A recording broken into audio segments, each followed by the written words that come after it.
Hello friends, કેમ છો? લવ at first site. વાહ, મજા આવી ગઈ ને સાંભળીને. કાનમાં કેવી ઘંટડીઓ વાગવા લાગી, ચહેરા પર સ્માઇલ આવી ગઈ. મારા પોતાના ચહેરા પર આવી જાય છે. વાક્ય જ એવો છે. સૌથી પહેલાં આ વાક્ય સાવ ખોટો છે. વધારે ખુશ ન થતા, કેમ કે લવ એટ ફર્સ્ટ સાઇટ જેવી કોઈ વસ્તુ હોતી નથી.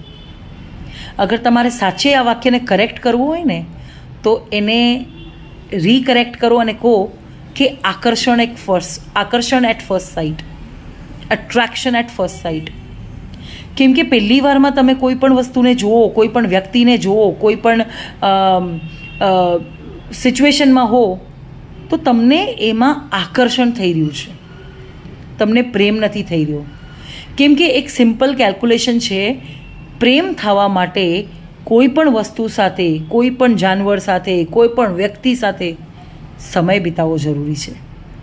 જેમ સમય જાય ને એમ તમને ખબર પડે કે આ વ્યક્તિ, આ વસ્તુ મારી જિંદગીમાં કેટલી માયને રાખે છે, આનું કોન્ટ્રીબ્યુશન કેટલું બધું છે મારી જિંદગીમાં. તમે કેટલા સારા સારા ફૂડ પ્રોસેસરોની એડ જોઈ લેશો ટીવીમાં, જોઈને લાગે અરે યાર આ બહુ મસ્ત છે, મારે ખરીદવું છે.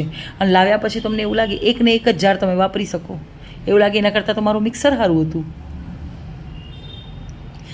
કેટલી એમ મોટી મોટી નવી નવી એક્ટિવાઓ 5G 6G આવી જાય, પણ તમને જૂનું વેસ્પા કેટલું પ્યારું લાગે, ભલે ખખડતું હોય. કેમ કે તમે એની સાથે સમય વિતાવ્યો છે, અને જેની સાથે તમે સમય વિતાવો ને એ સમય બહુ મૂલ્યવાન હોય છે. એટલે તમને એ સમય, એની મેમરીઝ સાથે પછી પ્રેમ થાય છે. અટ્રેક્શનમાં તમારી પાસે કોઈ સમય જ નથી આપ્યો, તમે કોઈ મેમરીઝ નથી બનાવી, તો તમે શું જોઈને તમે એમ કહી શકો કે મને આ વ્યક્તિને જોતાં જ પ્રેમ થઈ ગયો છે? નોટ પોસિબલ, પોસિબલ જ નથી. કોઈ પણ પ્રેક્ટિકલ માણસ આ વાતને અગ્રી જ નહીં કરે.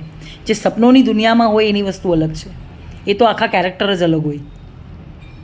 વાત અગર સાચી લાગી હોય ને તો જરૂરથી કોમેન્ટમાં કહેજો, અને આ વધુ લોકોને શેર કરજો, તાકી કોઈ આ ભ્રમમાં ન રહે. ઓકે, આવજો.